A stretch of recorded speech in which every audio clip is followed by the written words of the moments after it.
Eh bien, bonjour à tous, on se retrouve pour l'avant-dernier chapitre de ce cours consacré au PHP et au MySQL, et dans celui-ci, nous allons parler des filtres en PHP. Alors, comme vous avez pu le voir déjà dans ce cours, en PHP, nous sommes souvent amenés à recevoir des données envoyées par l'utilisateur. Les filtres vont être un bon moyen de vérifier la conformité de ces données avec ce qui est attendu. L'extension filter en PHP va donc nous permettre de filtrer les données de deux manières différentes, soit en les validant, soit en les nettoyant. La validation, tout d'abord, va nous servir à analyser les données en soi et à déterminer si oui ou non les données envoyées ont la forme attendue.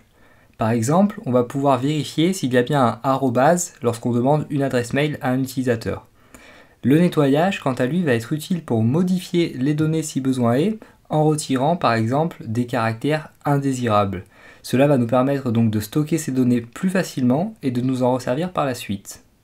Donc on va commencer déjà avec l'étude d'une fonction qui peut être très utile, la fonction filterList, car en effet l'extension filter de PHP propose de nombreux filtres qui sont déjà prêts à l'utilisation, et pour avoir facilement la liste de ces filtres et leur ID, ce qui peut être très intéressant, on peut utiliser donc cette fonction filterList au sein d'une boucle.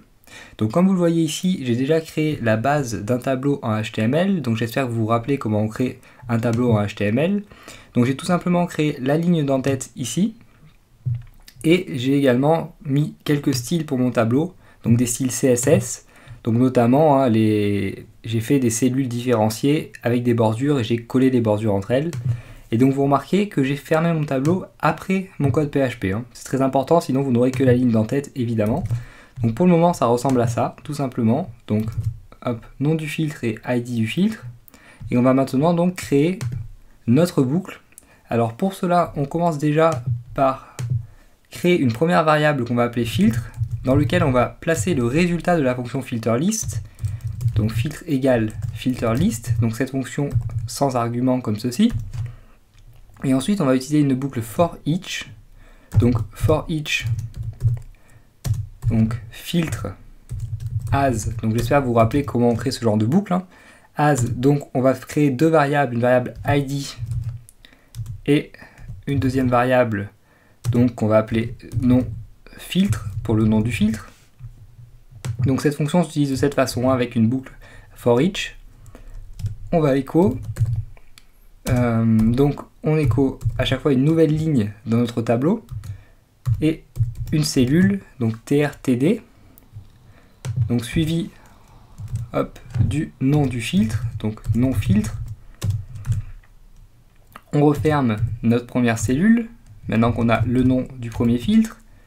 On en ouvre une deuxième, comme ceci, et ensuite donc on va chercher l'id du filtre avec la fonction filterID qui prend comme argument le nom du filtre dont on veut l'ID. Donc vu que notre nom du filtre est contenu dans la variable non-filtre, on indique simplement la variable non-filtre. Et ensuite on referme donc la deuxième cellule et la ligne de notre tableau tout simplement, comme ceci. On n'oublie pas le point virgule, on enregistre et on affiche. Et donc vous voyez maintenant qu'on a la liste donc des filtres qui sont disponibles. Donc le filtre int, boolean, float, etc., etc. avec les ID. Donc sachant qu'on peut récupérer un filtre grâce à son ID, ça peut être très pratique et très utile. Donc voilà tout pour avoir la liste des filtres déjà, ce qui va être une bonne chose. Ensuite, nous allons maintenant étudier la fonction filterVar, une fonction qui va nous permettre d'appliquer un filtre spécifique à une variable choisie. Donc vous vous en doutez, ce qu'on veut faire réellement. Donc cette fonction va nous permettre d'appliquer à la fois des filtres de validation et de nettoyage sur nos variables. Elle a besoin de deux arguments pour fonctionner. Le premier est la variable que l'on veut filtrer, et le second argument est le filtre que l'on souhaite appliquer. Donc dans la suite de ce chapitre, on va voir quelques exemples de filtres les plus utilisés grâce à cette fonction, donc filterVar ensemble. Donc on va déjà commencer par essayer de valider un entier. Donc pour cela, on retourne sur notre script. Et pour valider donc si une variable contient bien un entier, on va utiliser le filtre filterValidateInt. Donc attention, cependant car ce filtre ne reconnaît pas le 0 comme un nombre entier et il faut donc gérer ce cas. Donc on va effacer ça immédiatement. On va enlever ça aussi et notre tableau on n'en aura plus besoin. Hop. Donc on utilise donc notre fonction filter var et notre filtre filter validate int. Donc on va déjà tout d'abord commencer par créer quelques variables donc qui seront testées par la suite. Donc on va les appeler int1 qu'on donne égal à 100 par exemple. Ensuite int2 auquel on va attribuer une chaîne de caractères AAA. Et int3 qu'on va donner égal à 0, donc le 0 qui pose problème avec ce filtre comme je vous l'ai dit. Donc il va falloir gérer ce cas également. Alors, ensuite il faut savoir qu'avec notre fonction filterVar, on va très souvent appliquer un if, donc pour tester si oui ou non la valeur est acceptée ou pas. Donc if, donc filterVar. Ensuite on a dit que cette fonction prenait deux arguments, donc tout d'abord le nombre à tester, la variable à tester, puis ensuite le nom du filtre. Donc on va commencer par notre variable int1. Donc int1 est filter validate int. Et donc vous devez également savoir que cette fonction filterVar va renvoyer un booléen en sortie. Donc ici en l'occurrence, si la variable testée est bien un nombre, la fonction filterVar va renvoyer true, et si ce n'est pas un nombre, elle va renvoyer false. Donc en fait, on va tester que la fonction filterVar ne renvoie pas false. Donc pour cela, on va avoir besoin d'une double négation, et cela c'est fait également pour tester le type si vous voulez. Donc on va mettre donc une négation ici, comme ceci, et donc ici on teste en fait qu'elle renvoie false, et on va mettre égal à false. Donc en fait ici on teste si ça ne renvoie pas donc false. Donc en gros si ça renvoie true, mais il faut le faire dans ce sens avec la fonction filterVar. Et donc si ça renvoie donc true entre guillemets, dans ce cas ça veut dire que le nombre est accepté, et dans ce cas on écho quelque chose du type par exemple la variable contient bien un nombre entier valide, comme ceci. Donc on peut éventuellement rajouter également un retour à la ligne ici, et dans le cas contraire, donc dans le else, on va renvoyer donc echo la variable donc ne contient pas d'entier valide. Hop, comme ceci, et on fait un autre retour à la ligne. Oui, donc je ne sais pas si je l'ai bien précisé, mais filter validate int donc va valider le fait que le nombre soit bien un nombre entier ou pas. Donc tout simplement, donc on enregistre et on affiche. Donc vous voyez qu'ici on a bien la variable contient bien un nombre entier valide.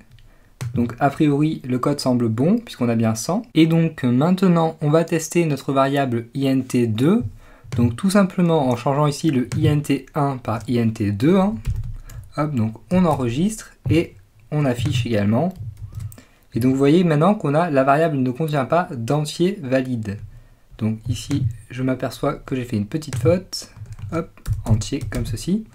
Donc évidemment, vu qu'ici on a une chaîne de caractères, ce n'est pas un entier, et donc le filtre a bien fonctionné, et on voit bien qu'on n'a pas d'entier valide. Alors maintenant, le dernier cas avec le 0, comme je vous ai dit, qui est assez problématique, sachant que le filtre filterValidate int ne reconnaît pas le 0 comme un nombre, donc on va le tester quand même, et vous allez voir qu'on va avoir, comme pour AAA, la variable ne contient pas d'entier valide. Donc c'est un problème. Alors pour donc gérer ce cas-là, on va tout simplement utiliser un OU. Donc on va tester soit que les données envoyées soient égales à 0, soit donc ceci. Donc tout simplement, hop, on va changer d'une ligne ici. Et donc on va commencer par if, donc cette fois-ci filterVar, donc pas de négation cette fois-ci. Donc de int3, donc toujours pareil, et filterValidate int. Donc si ceci est égal, hop, à 0 ou donc si ceci n'est pas égal à false. Dans ce cas, on écho, hop, la variable contient bien un nombre entier valide. Et en rajoutant cette ligne de code là, on gère donc le cas où l'utilisateur a envoyé un nombre qui est égal à 0. Donc on peut le tester immédiatement. Vous voyez qu'on a bien maintenant, la variable contient bien un nombre entier valide. Donc c'était la petite astuce donc, pour gérer le cas du 0. Et donc on a vu notre premier filtre avec filterValidateInt. Alors notez également que par défaut, filterValidateInt ne fait pas de test sur le type de données au sens où l'entier 100 et la chaîne de caractères 100 seront tous les deux donc considérés comme un nombre. Donc par exemple si ici je mets 0 entre guillemets comme ceci, le 0 sera considéré comme un nombre et donc le résultat ne changera pas. On aura toujours la variable contient bien un nombre entier valide. Donc ceci peut être très utile, notamment lorsqu'on teste des données envoyées via un formulaire, donc, car ça respecte donc le type de données entre guillemets original donc, qui était envoyé par l'utilisateur. Alors si vous souhaitez faire un test sur le type de valeur, dans ce cas vous devriez plutôt utiliser la fonction isInt, donc qui n'a rien à voir avec les filtres, qui est une fonction PHP, donc prête à l'emploi, donc qui s'écrit comme ceci. Donc isInt, donc qui teste si la variable est bien un entier ou pas.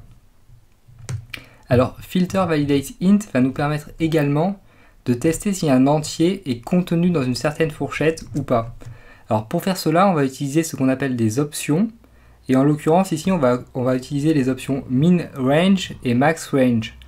Alors ces options doivent être spécifiées à l'intérieur d'un array, donc d'un tableau associatif multidimensionnel. Alors imaginons par exemple qu'on veuille tester qu'un entier se situe bien entre 1 et 100. Donc 1 et 100 tout simplement pour ne pas avoir à gérer le cas égal à 0 pour plus de simplicité pour l'exemple, évidemment. Donc pour cela on va avoir besoin de 3 nouvelles variables, donc je vais enlever tout ceci, on le refera après, ça fait un peu d'entraînement. Donc une variable qu'on va dire égale à 0, une deuxième égale à 50, et une troisième égale à 150 par exemple. Donc je vais créer également deux autres variables donc, que je vais appeler min et max, donc qui vont nous servir de butée donc, pour notre fourchette. Donc min égale à 1 et max égale à 100. Égale à 100. Comme ceci. Alors comme je sais que j'ai pas le cas 0 à gérer, donc je ne vais pas l'inclure dans mon code en dessous. Et on commence donc comme d'habitude avec if, donc filter var. Donc toujours pareil, on teste sur int1 pour commencer avec le filtre filterValidateInt. Donc encore une fois on va tester la négation. Donc je vais mettre ici une négation et ici un false. Donc attention à bien le mettre entre les parenthèses. Donc false comme ceci. Donc if, on écrira ensuite en dessous ce qui se passe. Et on va mettre notre tableau multidimensionnel après le filtre. Donc ici une autre virgule. Et on va créer notre tableau multidimensionnel. Donc je vais le mettre à la ligne pour que ce soit plus visible. Donc comme ceci. Array. Donc ce tableau va contenir un autre tableau évidemment. Donc option. Donc il contient un autre tableau. Alors, on va d'abord spécifier la fourchette donc basse, donc le min range, l'option min range qu'on écrit ici, donc comme ceci, min range, hop, qui va être égal à notre variable min, et notre max range ensuite, donc une virgule et max range, qui va être égal à notre variable max. Donc on va aller chercher la valeur dans la variable max si vous préférez. Tout simplement comme ceci. Alors on fait bien attention ensuite à bien refermer toutes les parenthèses, donc il y en a 3 normalement. Et donc là, on va tester donc si notre nombre est bien un nombre entier, et s'il est contenu entre le min et le max, donc entre 1 et 100, tout simplement grâce à nos options. Donc ils sont disponibles avec les filtres, évidemment. Donc dans ce cas-là, on va écho quelque chose du type, donc écho le nombre est dans la bonne fourchette. Et dans le cas contraire, hop, petit problème avec Komodo. Et dans le cas contraire, donc, le else, on va écho donc nombre incorrect ou non entier, tout simplement. On se casse pas la tête. Hop, on remet ça à niveau ici. Donc là, notre premier nombre, c'est 0. Alors le problème, c'est que 0, comme je vous l'ai dit, n'est pas considéré comme un nombre ici. Donc on va plutôt mettre quelque chose comme moins 10. C'est vrai que c'était pas forcément très malin de ma part. Donc on va mettre comme moins 10 quand même, histoire de faire marcher nos options. Et donc, on a nombre incorrect ou non entier, tout simplement car moins 10 ne fait pas partie de l'intervalle 1-100. Alors, le deuxième nombre qui est égal à 50 fait bien partie de l'intervalle 1-100, et donc cette fois-ci on devrait avoir donc nombre dans la bonne fourchette. Donc on teste immédiatement. Donc cette fois-ci on a bien donc le nombre est dans la bonne fourchette, donc ça fonctionne très très bien apparemment. Et on teste également donc notre troisième nombre, int3, qui est encore une fois en dehors de la fourchette, puisqu'il est égal à 150. Et ça s'affiche donc nombre incorrect ou non entier. Donc le script fonctionne très bien. Donc ça, c'était tout simplement pour tester un nombre entier, donc avec le filtre filter validate int, donc qui va certainement être le filtre le plus complexe qu'on va voir dans ce chapitre, hein, puisqu'il est assez complet. Alors ensuite, on va voir maintenant comment nettoyer et valider une adresse mail, une chose donc qui va être très importante si vous créez un site internet un jour, donc pour ne pas avoir des adresses mail parasites envoyées par des bots par exemple. Et donc, pour nettoyer et valider une adresse mail, on va cette fois-ci respectivement utiliser les filtres filter sanitize email et filter validate email. Alors, tout comme dans la partie précédente, on va utiliser la fonction filter var et on va utiliser cette fois-ci comme ceci. Donc, on enlève ça, on va plus en avoir besoin. Donc, on va créer de nouvelles variables, donc de nouveaux emails à tester. Donc, par exemple, email 1 égale à pierre@gmail.com et email 2 égale à donc pierre @gmail, donc sans le .com cette fois-ci. Et ensuite, alors cette fois-ci on va utiliser donc la fonction toujours filter var, mais d'une façon un peu différente. Vous allez voir, donc filter var, donc toujours pareil, premier argument, la variable qu'on veut tester, donc email 1, et deuxième argument, donc le filtre, donc filter sanitize, donc email. Alors ce premier filtre donc va nous permettre de supprimer donc entre autres des caractères qui seraient indésirables, donc notamment des caractères spéciaux qui n'ont rien à faire dans des mails. Et donc, la fonction va renvoyer comme valeur de sortie la valeur de cette variable une fois nettoyée. Donc on a deux solutions, à partir de là, on peut soit enfermer cette valeur dans une nouvelle variable, soit écraser la précédente valeur de la variable et donc lui attribuer la nouvelle valeur, ce que je vais faire moi. Donc ici, je vais tout simplement réécrire hop, email 1 égale, et donc l'ancienne valeur va être écrasée par la nouvelle si il y a un changement. Et ensuite seulement on va utiliser donc notre fonction filter var avec notre filtre donc validate email comme on a l'habitude de le faire, donc if hop, donc on teste toujours la négation filter var sur notre variable donc email 1 avec comme filtre filter validate email, donc égal à false. Donc si cela renvoie true, on écho le mail. Alors ensuite on peut afficher le nom du mail par exemple, donc email 1 possède une forme valide, comme ceci, un retour à la ligne, hop, sans majuscule, Et donc dans le cas contraire, donc dans le else, hop, on renvoie le mail. Donc toujours pareil, email 1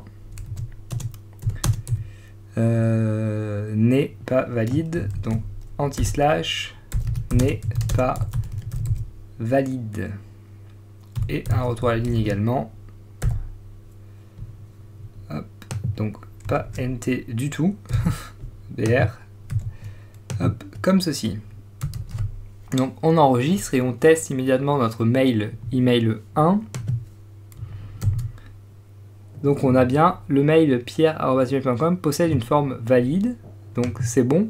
Alors ici, si vous voulez, on pourrait également afficher donc echo le mail une fois l'étape de nettoyage effectuée.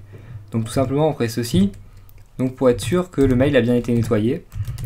Bon, ça me semble pas forcément nécessaire, mais on peut le faire si vous voulez. Vous voyez qu'on a bien pierre@gmail.com.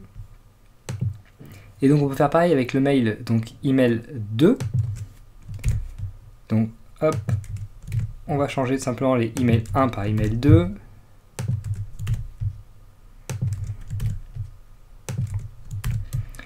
On enregistre et on affiche. Et donc vous voyez qu'on a bien le mail pierre@gmail n'est pas valide.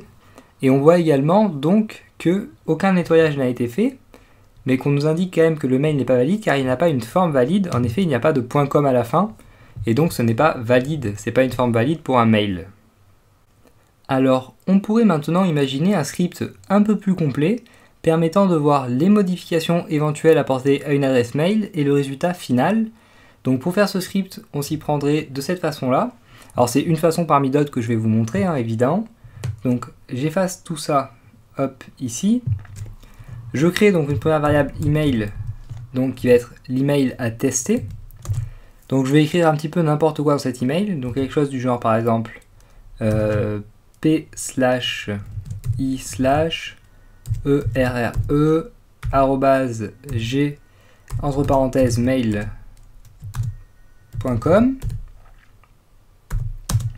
Donc première étape déjà, on va nettoyer sa adresse mail en utilisant donc évidemment le filtre filter sanitize email et la fonction filter var, donc comme ceci, comme on en a l'habitude maintenant.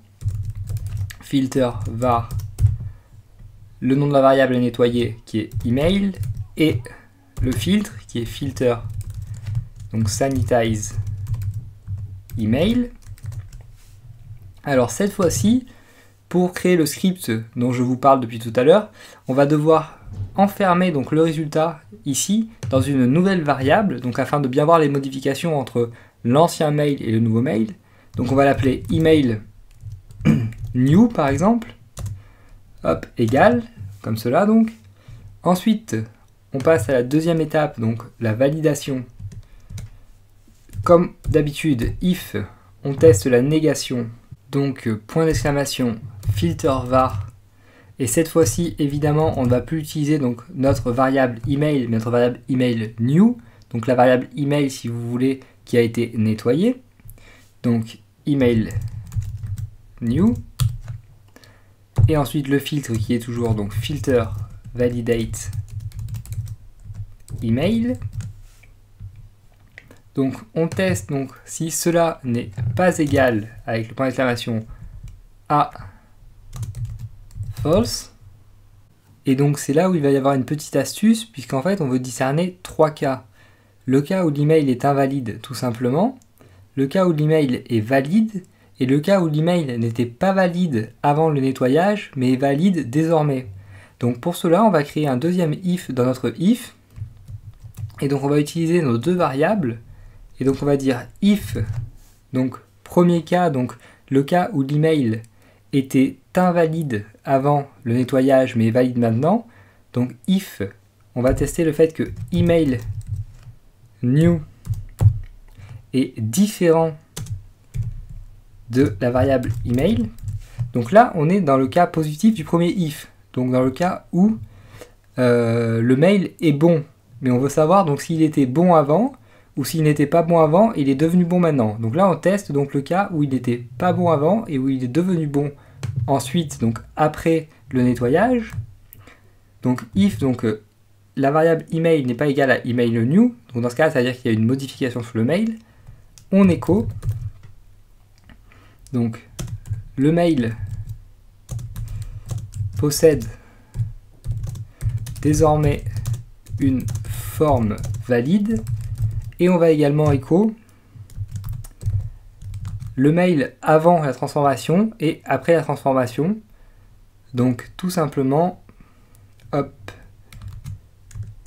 mail envoyé, deux points, donc c'est égal à ce que contient notre variable email, comme ceci. On va à la ligne et mail après transformation par exemple, transformation, deux points, donc email new,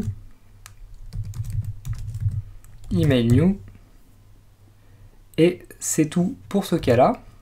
Donc deuxième cas, le cas où l'email donc est resté identique, donc email new est égal à email, et où donc l'adresse email a une forme valide. Donc dans ce cas-là, l'adresse email était valide dès le début. Donc on va écho, donc dans un else, écho tout simplement adresse email valide. Et donc troisième et dernier cas, cette fois-ci donc on sort de ce if else et on rentre dans le else du premier if. Donc le cas où l'adresse email est invalide, donc tout simplement. Et dans ce cas-là, donc, on va écho tout simplement adresse email invalide, donc else écho adresse email invalide. Donc ici, manifestement, on a une adresse email qui est invalide au départ, puisque vous voyez qu'on a des caractères spéciaux qui ne sont pas autorisés dans les emails. Donc a priori, donc, les filtres devraient faire leur travail. Donc on va immédiatement enregistrer et voir ce qui s'affiche dans notre script. Donc vous voyez qu'on a bien le mail possède désormais une forme valide, ce qui veut dire donc qu'après l'étape de nettoyage, le mail était valide. Et donc le mail envoyé c'était celui-ci, donc qui s'affiche bien.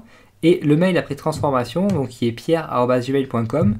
Vous voyez encore une fois que le filtre de nettoyage a bien enlevé tous les caractères interdits, les caractères spéciaux entre autres, et a renvoyé donc une adresse mail qui est correcte. Et donc le filtre filter validate email a validé cette adresse puisqu'elle comporte un format valide.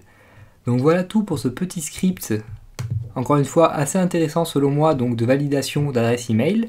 Et on va maintenant passer au dernier filtre que nous allons voir ensemble, les filtres pour nettoyer et valider une URL. Alors la démarche va être très similaire à ce que nous avons pu faire précédemment avec les adresses mail, à part que cette fois-ci on va utiliser les filtres filter sanitize URL et filter validate URL. Alors attention cependant, ces filtres se basent sur les spécifications officielles. Ainsi, toute URL commençant par http:// et suivi par des caractères valides sera considérée comme valide, même si elle n'a pas de .fr, de .com ou de quoi que ce soit à la fin. Donc on va immédiatement voir quelques exemples ensemble afin de bien comprendre comment fonctionnent ces filtres. Donc on efface tout ceci une nouvelle fois et on va prendre de nouvelles variables. Donc URL1 par exemple égale http://pierre-giro.fr. Ensuite URL2 égale donc http, cette fois-ci on va oublier les deux points, on va être que 2 slash pierre-giro.fr. Et une troisième URL, URL3 égale à http, donc 2 slash et pierre-giro. Donc on commence déjà par nettoyer ces URL. Donc on va commencer avec l'URL 1 comme d'habitude. Donc pour cela, filter var donc URL 1 et le filtre qui est filter sanitize URL. Alors comme précédemment, on va enfermer donc le résultat renvoyé par la fonction filterVar dans une variable. Cette variable, on va également l'appeler URL1. Donc finalement, l'ancienne valeur va être écrasée par la nouvelle valeur ici, donc après nettoyage. Et ensuite, donc deuxième étape, on va valider. Donc if filter var avec nos critères, donc URL1 et filter validate cette fois-ci URL égale à false. Dans ce cas, on écho donc l'URL est valide avec un retour à la ligne comme ceci. Et dans le cas contraire, donc dans le else, on va écho URL non valide. Hop, comme ceci. Donc on enregistre tout simplement et on teste. Donc on a bien l'URL est valide pour le premier cas, ce qui est normal a priori, sachant que cette URL est bien valide. Ensuite, donc deuxième cas pour la variable URL2, donc pour laquelle on a oublié les 2 points ici. On teste à nouveau. Donc on change ici aussi, on enregistre et on affiche. Donc vous voyez bien que cette fois-ci on a URL non valide, ce qui est également exact puisque une URL sans les 2 points ici n'est pas valide. Et on va finalement tester avec notre URL 3. Donc là je viens de me rendre compte que j'avais mis 2 égales, ce qui n'est pas bon, donc enlevez-en 1 si vous avez fait comme moi, je suis désolé, je ne m'étais pas rendu compte de ça. Et donc on va changer les 2 par les 3, donc ici, ici et ici. On enregistre et on affiche à nouveau. Et donc vous voyez que cette fois-ci on a bien URL est valide alors que cette URL n'est pas valide. Pourquoi? Encore une fois, car selon donc les spécifications officielles et donc selon les filtres utilisés ici, une URL avec un http et des caractères valides derrière est une URL valide tout simplement. Alors comme précédemment, on peut créer un petit script renvoyant les éventuelles modifications faites sur l'URL. Notez cependant que le filtre filter sanitize URL ne va pas supprimer beaucoup de caractères spéciaux et donc il ne va pas supprimer les caractères suivants. Alors je vous les copie et je vous les colle immédiatement. Donc tous ces caractères là ne seront pas supprimés alors que ce ne sont pas forcément des caractères qui sont autorisés dans les URL. Donc tout cela, donc ça fait beaucoup. Alors cependant évidemment ça permet quand même tout de même de nettoyer un petit peu. Et notamment de nettoyer donc les accents si quelqu'un met des accents dans une URL, ce qui n'est pas autorisé. Donc ce qu'on va faire immédiatement. Donc pour créer ce petit script, on va faire comme précédemment avec nos adresses mail. Donc on va prendre une seule variable qu'on va appeler URL1. On va dire égal à donc quelque chose du genre http pi donc 2 accents comme ceci erre-giro.fr.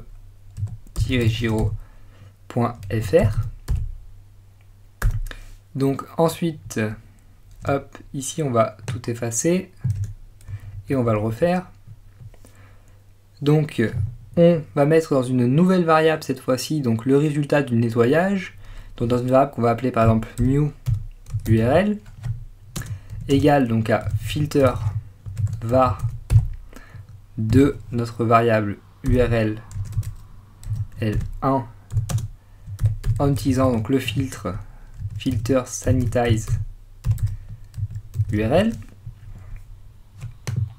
Ensuite deuxième étape, donc la validation. Donc if on teste la négation filter var de notre variable, donc cette fois-ci évidemment new URL avec notre filtre filter validate URL égale à false. On va créer comme précédemment un second if, donc pour tester si notre nouvelle URL possède la même valeur ou pas que notre ancienne URL, donc new URL est différente de URL 1. Donc dans ce cas-là, on écho quelque chose comme l'URL, donc URL 1 a été modifié.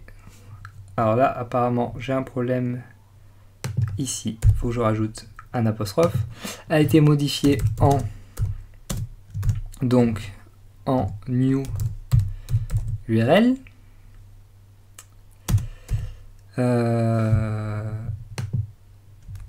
Donc afin de la rendre valide. Très bien.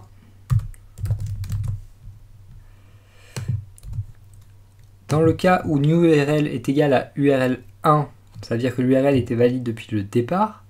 Donc dans ce cas-là, else, on écho URL valide. Et dans le troisième cas, donc, le cas où l'URL n'a jamais été valide, on écho, donc else, écho URL non valide. Donc dans notre cas ici, l'URL n'est pas valide au départ puisqu'il y a des caractères accentués, ce qui n'est pas autorisé dans une URL. Et donc on va voir donc si le filtre de nettoyage fait bien son travail et si notre boucle et si notre if marche ensuite. Donc on enregistre et on affiche. Donc on a bien l'URL http donc pierre avec des accents a été modifié en donc http pierre-giro.fr. Donc le filtre de nettoyage a bien fait son travail afin de la rendre valide et donc le filtre ensuite de validation a jugé que l'URL était bien valide. Donc ce script marche bien et voici donc un petit script pour vous permettre de filtrer donc les URL envoyées éventuellement par vos visiteurs. Et donc voilà tout ce que je voulais vous montrer sur les filtres. Donc évidemment nous n'en avons vu que quelques-uns ensemble, ceux que je jugeais les plus utiles, afin que vous compreniez bien la mécanique générale de l'utilisation des filtres. Mais comme on l'a vu en début de ce chapitre, il en existe bien d'autres, donc je vous encourage encore une fois à vous renseigner si ce sujet vous intéresse. Quant à moi, donc, je vous souhaite de bien vous entraîner et je vous dis à bientôt pour le dernier chapitre de ce cours qui concernera les regex, donc les expressions régulières qui sont un autre bon moyen de contrôler les données ou de les rechercher. À bientôt.